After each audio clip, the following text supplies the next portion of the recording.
Well, hi, Chapel family. Just a real quick encouragement here. Hopefully this is encouraging to you.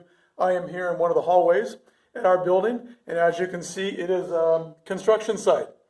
Tarps out, been doing a lot of patching on the drywall. You see the ladder back there, wires hanging down. And believe it or not, this looks a lot better, way, way better than it did a couple weeks ago. But of course, it doesn't look like what we'd like it to look like, right? It's not presentable. It's still under construction. And I thought, boy, what a description of our lives, isn't it? If you're a follower of Jesus, your life is under construction. And you should be able to say that, boy, I'm not who I want to be. I'm not who I need to be, but I'm not who I used to be either. We're all under construction. And so just an encouragement, a couple encouragements. One, don't avoid God working on your life. We've been reading in Ephesians about how God's working on us all the time. As a church, He's building us together. He's shaping us. There's sanding going on, patching. He needs to adjust our attitudes. He needs to redirect our actions so often. Don't avoid that. Don't be arrogant enough to think that, oh, I'm fine, I don't need anything, and just avoid the conviction of God in your life if there's something that He wants to work on.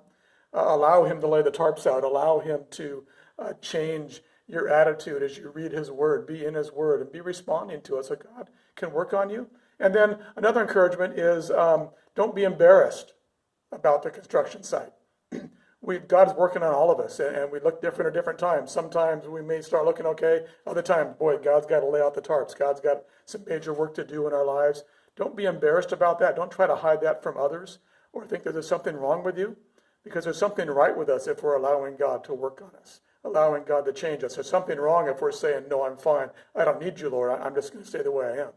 But if we're allowing God to speak into our lives, if we're in His Word, wanting to respond, allowing His Word to change our thoughts, allowing His Spirit to convict us, change our actions, and we're growing. And we might look messy. We might have the tarps out. There might be splotches of drywall mud splattered everywhere.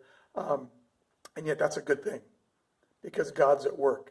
And if God's at work in your life, you're not who you used to be, and you're not who you're going to be either. He's taking you forward. He's going to change you. He's going to make you more and more into His image. So just be allowing. During this time especially, boy, this is a time of difficulty where we're not able to meet together.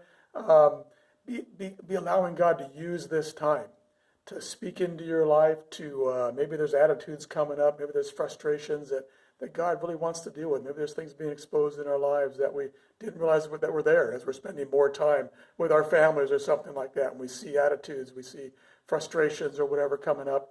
Allow God to work. Allow God to be speaking to you. Allow God to be shaping you, taking off the rough edges, just molding you more and more into the person that He wants you to be. And then share that with others too. Like I said, we don't have to be embarrassed about what God's doing, the changes He's making in our lives. We should be excited about that. Share it with others. Ask for prayer. If you need help, God will often use others to encourage you, maybe to share what they've gone through, ways they've overcome certain things. So be talking to each other, be sharing with each other. Let's all be praying that God is at work in a powerful way in our lives during this time. Hope you guys are doing well. Looking forward to John sharing with us this Sunday, as we'll post another video on Sunday. God bless you.